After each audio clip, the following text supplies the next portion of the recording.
Welcome to the Author to Authority podcast and happy 2024.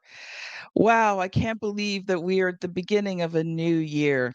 For the first 10 episodes in 2024, we are going to take a look back at the top 10 episodes of 2023. These were high value, high impact episodes that I really felt needed to be replayed and reshared. So sit back and enjoy this top 10 episode. You are an entrepreneur, a professional, a speaker, or a coach. And although you've come a long way, it's time for you to take it to the next level. We've got you. This is the Author to Authority podcast. We'll help you use authority and influencer marketing to build your business stronger and faster by publishing a book. You'll hear from guests that are thought leaders in sales, marketing, networking, communication, social media, promotion, and business leadership. Let's do it. This is the Author to Authority podcast. And now your host, the extraordinary word ninja, Kim Thompson-Pinder. Welcome to the Author to Authority podcast. And if you have ever wondered how you can turn your podcast into a 6+ figure business, well, today's episode is for you. I want to welcome Joanne Bolt to the show. She's a Southern mama with a snarky attitude. I already like that. Who ran a $56 million real estate team before turning to her true passion, helping women build their businesses they dream of. She's host of the B Word podcast and founder of Podcast Her Network. Joanne builds community for women podcasters to get out of the messy middle and into action to achieve their unapologetically ambitious goals. But men, I guarantee you what she's talking about today will help you too. Welcome to the show, Joanne. Thanks, Kim. I appreciate it. I'm happy to be here. So, Joanne, your first time on the Author to Authority podcast. I would just love for you to take a few minutes and just share, when did you make this humongous decision to turn from real estate into your own business? Because I know that would be a huge transition. So I'd love to hear more about your story and how did you become the B Word podcast and the founder of the Podcast Her Network? That's a great question. And one that my peers in the real estate community are still asking me is, why in the heck did you leave? And the thing for me is I got into real estate very young. I mean, I was 24 years old when I went into real estate. And I just felt like I had done all I could do. I had given everything I could to the industry. And there comes a point in everyone's life and career. I mean, call it a midlife crisis if you want. I embrace that. It's okay. But at the point where I didn't want to take a phone call from a buyer or seller anymore, and I had a team of agents, and when they called me for help, I was really tempted to not answer it. And that's when I knew, as a leader of a team, I couldn't have a team anymore if I didn't want to help my team members. Yep. And I didn't want to work with the buyers and sellers. I was handing everybody off. And finally, I looked at my husband and said, I've lost my passion. And I don't know why, but I just lost the passion for the business. Mm-hmm. And so he looked at me and said, well, then, take a buffet year and go figure out what you want to do. And I started playing around with coaching and consulting other real estate agents because I thought, well, I've got a lot of experience in that world and I trained all the time at my brokerage. Yep. So let me take this out into the coaching world. And I kind of started the B Word podcast a little bit flippantly as a joke. Like everyone has a podcast, kind of like everyone's a real estate agent in their second or third job. Everyone holds a license. And so it's kind of a joke for me. And what I found out was I loved it. Like I absolutely love being behind the microphone. I love putting together short little episodes that really impact people in their business. They give them a little aha moment of, oh, I could do that too. Or why can't I do that? Or, oh, here's how to do that. And what I figured out with me is I'm actually not a coach. I'm a consultant at heart. And there is a difference between the two. And for me, podcasting met that consultancy need. And so I kept doing that for a while in the real estate world, and then sort of started leaning more into women entrepreneurs. And then the podcast started shifting a little bit. And it's okay if you want to own a podcast and you want to shift your topic, like your audience may take a little bit of maneuvering, but they'll come with you because you form relationships with them. Yes. And I started discovering that more and more questions I was getting from my audience were about podcasting, but not how to start one, which is my pet peeve. Like, please don't ask me how to start a podcast. There's 603,000 YouTube episodes on that. Go look them up. They'll there's really no one microphone you have to have. There's really no one platform you have to have. Like, girl, you can figure this out. Okay. Yeah. What the next step for me in podcasting is, and how do you make it make money for you? Yes. And where I love to dive in, and this is where then I shifted in the B word podcast, is not just, everyone starts a podcast to monetize the podcast. And I'm like, it takes so long to get to the point where you can monetize the podcast.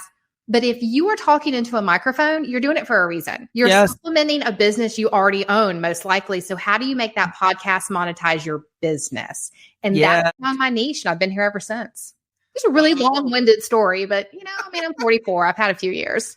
You and I are going to have fun today, Joanne. So a couple of things that you said that let's just go back and touch on. I don't think it was a midlife crisis. I think you were just ready for something new. I totally was. But some of my friends called it midlife crisis. I laughed and said, well, and again, snarky Southern mama, better me start a podcast than, find a pool boy I liked instead of my husband. So there you go. Yeah. Yeah.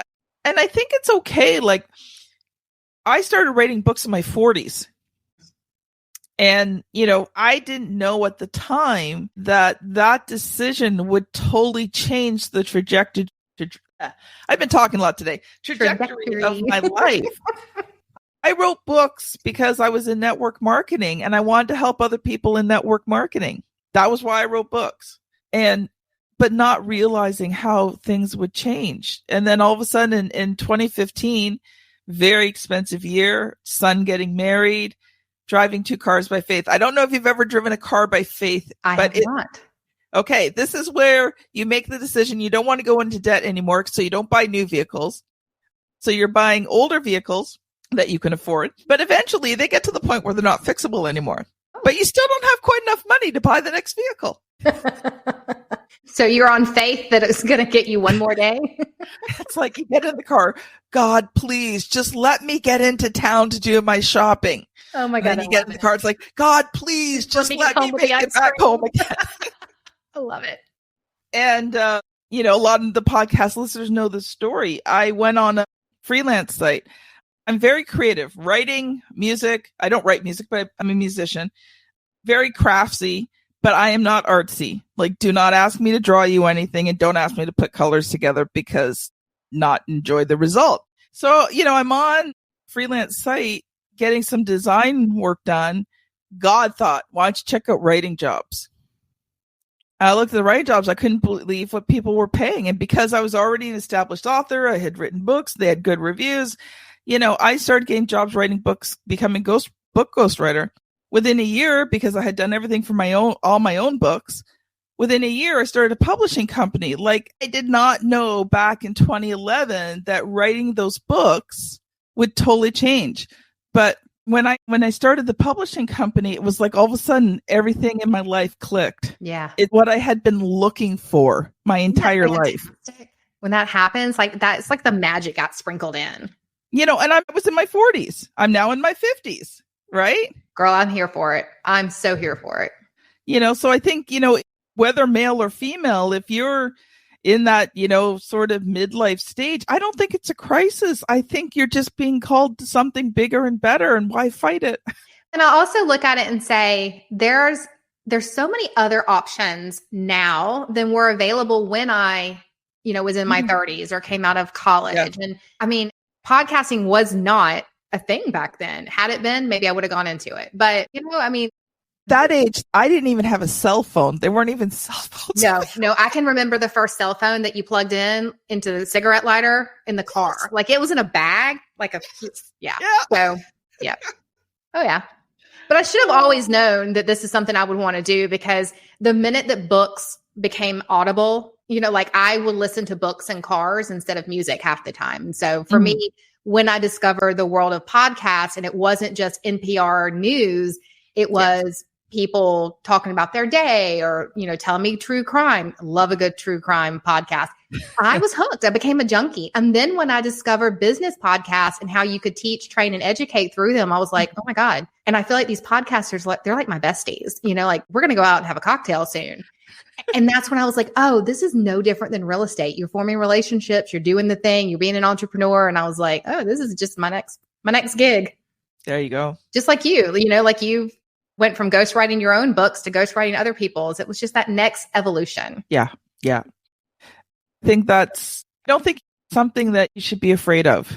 I think you need, God bless your husband giving you a year off to explore. I was very fortunate. Not everyone gets that, but I was very fortunate.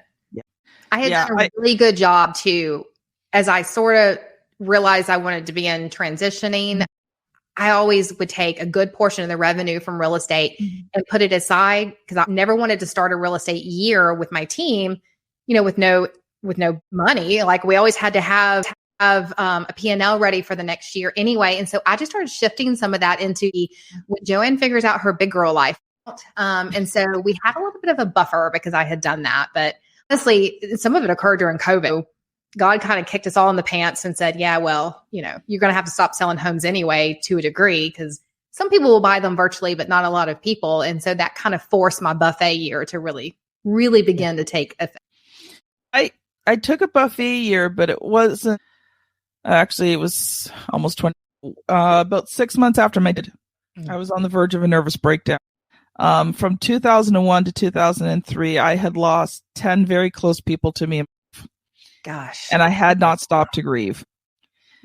And 6 months after my dad died, I was on the verge of a nervous breakdown. And I managed to get laid off from, that was a blessing. And my husband and I talked about it, and he knew I was not in a good place. And so I took a year off and I grieved. I grieved for a year. Allowed your body needed it. You needed it. And it was probably one of the best things I ever did. Now, financially, it wasn't too good, but right. We didn't have reserve, but I needed to do it. And I'm so thankful to my husband, for supporting me in that and giving me that time to grieve. Mm-hmm. Be thankful. I think sometimes we don't acknowledge as successful people our partnerships, like the people that have supported us away. Mm-hmm. And that you can't get to where you are today if you don't have that squad or tribe at home who gives you the permission to do those, lets you. It hasn't always been easy because my husband is not an entrepreneur. And so having entrepreneurs as a wife has been an interesting journey for him. But he's come to accept that is my calling. And so even though he doesn't always get, and there were years that it was very rough and difficult because he really didn't get it. But now, he is my biggest fan and my biggest supporter. He still doesn't always get it, but he loves me and he knows that this is what I'm called. My husband says that he likes the non-grumpy version of me. And so he's so thrilled with me moving out of real estate, because he was like, you were always grumpy in real estate. I'm like, I just should have known, right? So we're going to shift gears here, because I know you've come prepared to talk about how to create, a 6-figure business from your podcast. So I want to give you a lot of time to share what you've prepared for the audience. Absolutely. Thank you so much, because there's so many facets to this discussion that we could take. But I thought what I would share with your audience today was really, if you're going to host or guest on a podcast, how to turn that experience into massive. Because the big button in digital marketing right now is, you need to go guest on 1,000 podcasts. And if you don't have a plan in place to do that, then you're really just sitting behind a Zoom camera for hours on, slightly wasting your time. You're throwing spaghetti on the walls and seeing what'll happen and what'll stick. And that's great if you've got that kind of time. I don't. No. And so if you don't have a strategy behind it, you're wasting your time. So here is my strategy. You can all remember this with the word it, because don't we all want to make a profit? Yes. And I am a very visual person, and I like I put words to things so I can remember them. It's how I got these. I've done this since I was like 5. But the word profit is what I use every single time I go into an episode. And honestly, I do it whether I'm hosting my own on the B Word podcast or guesting on someone else's. And so I'm going to use some of those examples a lot throughout, the experience for you guys too. But P in profit stands for.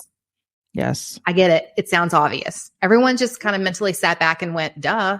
But you'd be shocked at how many people will go on a podcast just to be on the podcast. They have no purpose and no plan in place. So if you're going to do this, know what in the heck you're going to do it for. Are you a coach? Are you trying to sell a masterclass? Are you about to launch a book? Do you have a doggy daycare situation that you need people to help you bring in toys for? Like whatever it is, have a plan in place and have a purpose for every podcast that you go on. When you know the purpose, then everything else gets. So now the R in profit is form a relationship. These relationships are so key critical to making any form of revenue off what you're doing. And there's 2 types of relationships you're going to form. One is with the other. I mean, I have formed so many relationships when we have not had the camera turned on and the record button pressed. In fact, I will give you this one story. I made $10,000 off of one podcast episode, and it wasn't during the recording. I was actually the host. It was on the B Word, and one of my guests and I were talking back and forth, and we had such a great vibe that when we stopped recording, she looked at me over the camera and I'm hosting a conference in 2 months. Would you come in and be a keynote? I said, sure. What's the date? How do I get there? And so I went in, she paid me to, and from the stage, I picked up 3 or 4 more, coaching consulting clients. I launched a network. I did so many other things that when I sat back and it didn't even happen on the piece of the, that would have ever aired. But I ultimately made $10,000. Why? Because I formed a relationship with my guest. And there are instances over and over and over again I could give you where the collaboration that happens between the guest and the host ends up making way more revenue than an episode ever could by having a sponsor. So form those relationships. And the next piece is to respect that relationship. The second relationship we're going to talk about is between you and the audience. Yes. Because you're not on this podcast listening for me today. You're for Kim, right? You have already formed a relationship as the audience member with the host. That's why you keep coming back time and time again. So when you respect that relationship and you treat it as such, you as the guest will inadvertently form a relationship with the host's audience as well. And that brings them into your world, which is what you want. Third, profit is have it all. You don't have to sales pitch every single person, but you should have an offer or something you're giving away or a way to bring their audience in. And you should offer it in the middle of the episode. So you notice we had a great intro. We talked, we chatted. Now I'm into what I'm talking about and I'm giving you the offer right now. If you want to go to joannebolt.com/profit, you can download my entire outline of this. That's what you as a guest should do every single time. But go back to the purpose, the P and profit of what you're doing. If you're there to promote your book, then your offer shouldn't be just go sign up for my newsletter. Or your offer shouldn't be let me give you 6 ways to go live on Instagram. No, relate it back to what you're there to talk about. So if you're going to promote a book, have a workshop, have a free excerpt that you can send them ahead of release date where they can get intrigued. Just relate it back to what you're talking to, because if they're interested in the episode, they're more likely to go and take you up on your offer. If you have a product, maybe it's a one-time discount with the host of the podcast name. It can be 1,000 different things. What you're doing is, again, drawing them into your world via your host of the podcast. So then we're going to go from PRO to F. And F is the follow-up. Again, this one sounds obvious, but you'd be shocked at how many people skip this one because they just don't understand it and they don't want to take it. If you're going to give it, which gets people into your email list or gets them into your world, have a way to follow up. Do not do a download on your website and not have a follow-up email sequence. It doesn't have to be elaborate. It doesn't have to be 12 months long. It can be 2 emails or 1 email, but follow up with them. Yes. If you're directing them to something on your Instagram, you want them to DM you to get a 15-minute coaching call, strategy session, whatever it is, make sure that then you're going back in and you're following those DMs up and checking them. You've got a system in place that doesn't let them just drop off the wayside. Because otherwise, again, you've wasted your time in listening. Of course. Yeah. Yeah. All right. So then I love the word I. We can use it 2 different ways in the profit system. One is you want to intrigue. Okay. So this is what I use if I'm a host. So the way that you intrigue them is you go through the entire episode with your guest. And then when you go offline as the host, you figure out, oh, okay, what else would my audience really want to hear about? Like, hey, Kim, would I want to hear about what your daily schedule really like? Or how you actually book people onto that podcast? Or, what's your follow-up email sequence, since Joanne just talked about it? And as the host, my intrigue would be an email out to my audience that is, oh, by the way, if you want her XYZ or a special discount, then text this word, DM this, or maybe I add a bumper on to the end of my podcast that's at. Mm-hmm. Because now I've intrigued them. I'm like, oh, I got them interested in my audience. But as the host, how do I get the listeners into my list? Okay, well, I can add a bumper onto the end of the podcast and offer a little bit of extra information. Yeah. If you're the guest, your I is inform them. You want to teach them. Yes. Podcast listeners come with curiosity. They do. They come to learn about someone, about something, how to do something. It's like an audio Pinterest for them.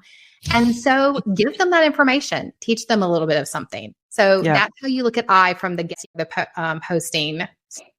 And then lastly, tell them what you want. Yes. Call to action for a reason. Please, as the host or the guest, say, don't forget if you want your offer too. Or I am on Instagram. Hey, come DM me on Instagram. My handle is @it's Joanne Bolt. I am happy to have a further discussion with you. What I don't want to see people do, and this is where you lose people on being able to make money off profit or podcasting. Let me list every social platform you could possibly.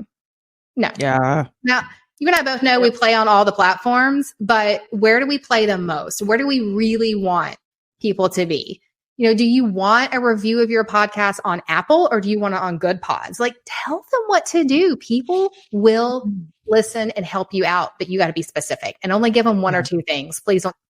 Yeah, and if exactly. you follow that profit outline, whether you're guesting or hosting almost every time, you'll grow your list, you'll sell your products, you'll sell your launches, you will actually start to generate money for your business with a microphone. Wow. Love it. I love it, love it, love it. It's so simple, and yet... Well, the thing is that the offer and the fault where I think people get bogged down the most, because, then you're getting into autoresponders, email systems. You have to have something. I have a very high ticket offer. I'm a full-scale publisher. So the last year or 2, I've been putting things in place, and actually I finally found the right people to work with. I am putting together something completely different that I will now have something to offer, because I really didn't with the high ticket. I just didn't those things. So I've been working on it, and I've found the right people to work with. So now, hopefully September, there'll be something new for you guys. And I'm excited about it. But I think, one of the areas that people can really focus in on is the relationships. Absolutely. Because you know what? That doesn't cost any money. Nope. And one of the amazing things this last year, when I got more consistent with the podcast, because I hadn't been over the last few years, and being on pod, is the quality of the people that I've been in. Mm-hmm. And these people that I've been kind of praying about, like, God, I need to connect with these people. I have found them all through Podmatch and having them on and developing that relationship with, and then moving forward. And I think it's an amazing thing. You can build a business through relationships. 100%. I mean, even when I sold real estate, we'd sell $56 million a year. We never cold called. We never We didn't do any of those smeezy, smarmy, in my opinion, ways of getting clients. We just formed relationships. Yeah. That's it. That's all we ever. And here's something else. This was one of the reasons why I started a podcast, because one of my clients was very heavily into podcasting and he did podcast coaching. And so he helped me set up the Author to Authority podcast. But one of the discussions we had was, monetization. And you'll be years before you can monetize your audience. Yeah. I'm like, okay, like that's not very, why do I want to do this? But, then he started having a discussion with me about the guests on the show and the relationships that you develop. And if you design the show properly, your guests become potential clients for you. Yeah. And so that's what I did. So I have not made a single cent from the audience that I have. Yep. But I have made money from the relationships I've developed with the guest show. Absolutely. And that's really, we talked about that's where the magic kind of comes in. That's when that mindset shift occurs of someone with a podcast that I don't have to have 1 million downloads per episode. Yeah. I don't have to be the biggest kid on the block. I just have to be strategic with what I'm doing and my former relationships with, my guest or other host. Or, if you have a big ticket offer, maybe every time your offer is a way to get them onto your email list. Why? Yeah. Because when you release that big ticket offer and you're sending something out to your email list, guarantee you're it. So it's not that you're going to make something off every episode. It may be every 6 months, but you're teeing up, you're turning up the waters to get it ready. And those people have fallen in love with you over the sound waves or over watching it streamed live on LinkedIn. And when you're ready to sell something, they are like raising their hands. They're like, oh my God, I already feel like you're my bestie. Now can we work together? I mean, this is so amazing. That's so much better than social media, because your social media friends, you put something up on an Instagram story and I love me see, or a post and it's there for like but someone finds you through my podcast. If you're a guest, or me through yours, they're likely to go to my podcast and binge like 8 or 9 episodes. Well, now we have really deepened that relationship. And so your podcast is just more evergreen marketing tool for you. Yeah. And I think something that, people do need to realize is, podcasting is a long-term marketing plan. Mm-hmm. It's not a short-term, get rich quick, become famous quickly thing. It's not going to go viral. You've got to be in it for the long haul and be able to do what it takes to, build that audience over time, if that is your main goal. But that's going to take a long time to do, because you've got to build up enough audience to gain momentum so that they're out there promoting you. Absolutely. And that's when you hit momentum. But that doesn't happen when you've got 10, 20, 30, 40, 100 listeners. That starts to happen when you've got thousands of. Yeah. But even if you've got that podcast, it's got 100 or less per episode, if you're just very intentional with what you're doing, you can make it super effective. My friend Brittany Kodak wrote a, oh my gosh, like creating super, it's up on my shelf, creating super fans. And she started a podcast to go along. And she really struggled for a while. She was like, Joanne, I'm just spending so much time on the podcast and I don't think anyone's listening. And then I laughed and I was like, well, Brittany, what is your main goal here? And she was like, I want to go and I want to teach my creating super fans. I want to be on stages. I want to be in the corporate offices. And I was like, so it's not selling. She was like, no. I said, great. How many stage opportunities have you? Probably because people heard it. Maybe they read the book. Maybe someone recommended you, but oh my gosh, you're a keynote speaker. They went and listened to 4 episodes of that podcast to hear your tone and your tonality and the way you present yourself. Did you get booked off your podcast? And she was like, I never thought about it that way. And I'm like, so she went back. She came back to me a couple of weeks later and she's like, I think I booked 3 or 4 off the podcast. Girl, it doesn't matter if you only have 20 people listening, if they're the right tone. Yeah.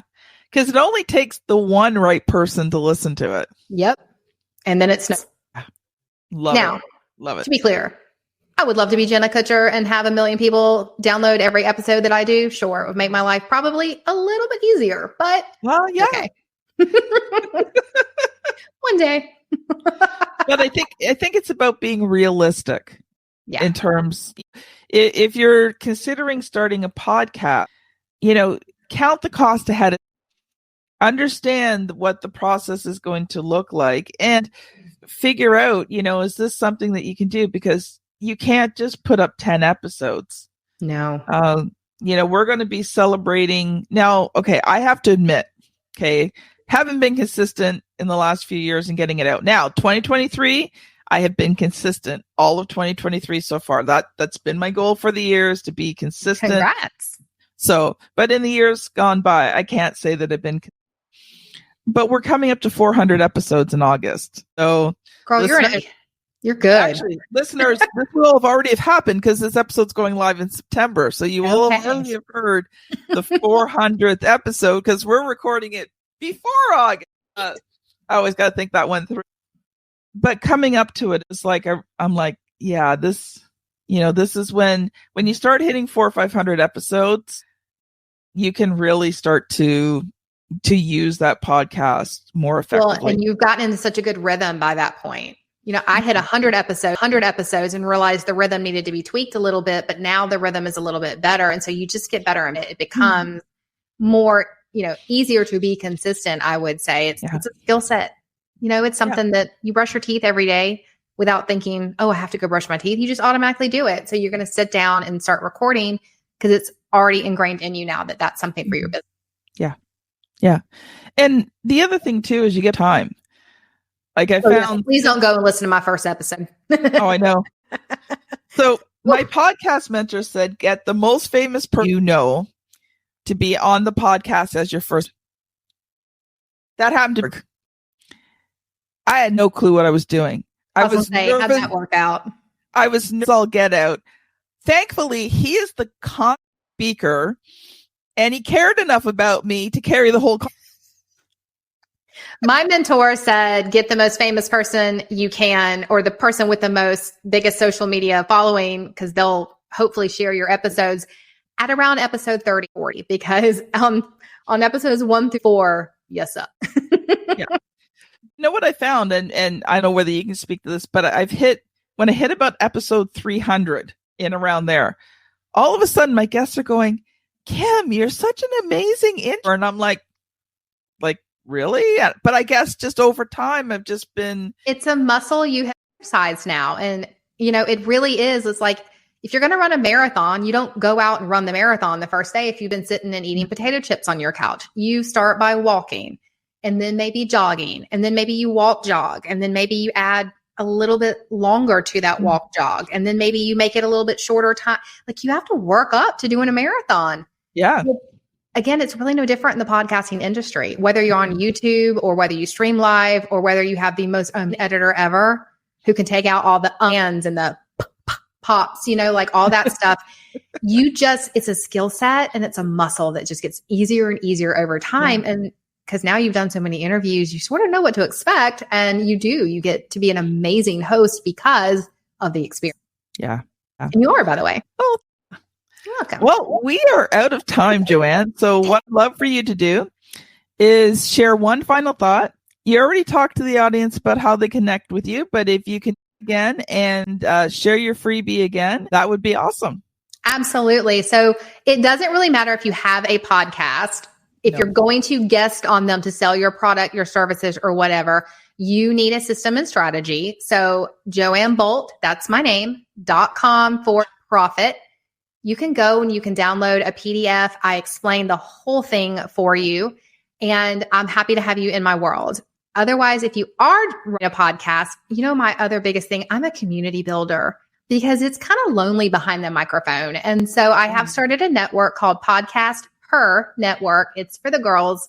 Sorry, guys. It's a girls only. And every single month, I'm bringing in big time people to teach you how to actually monetize, how to actually run your business. And then I have a Q&A, and there's portals full of videos, hours of stuff, all the information that I had to dig through and figure out when I started my podcast. I am just going to lay you right. Yeah. Awesome. Thank you so much. You're welcome. This has been Kim Thompson-Pinder and Joanne Bolt on the Author to Authority podcast. Thank you so much for listening, and we'll see you on the very next episode. Bye now. You've been listening to the Author to Authority podcast. The extraordinary word ninja, Kim Thompson-Pinder, has helped over 200 entrepreneurs, professionals, speakers, and coaches write and publish their books that have become incredible marketing tools for their business. And many of those have gone on to become Amazon best-selling authors and have used their books to land high-level clients and get on big stages. We hope you've enjoyed the show. Make sure to like, rate, and review. And we'll be back soon. But in the meantime, hit the website at www.authortoauthoritypodcast.com. See you next time.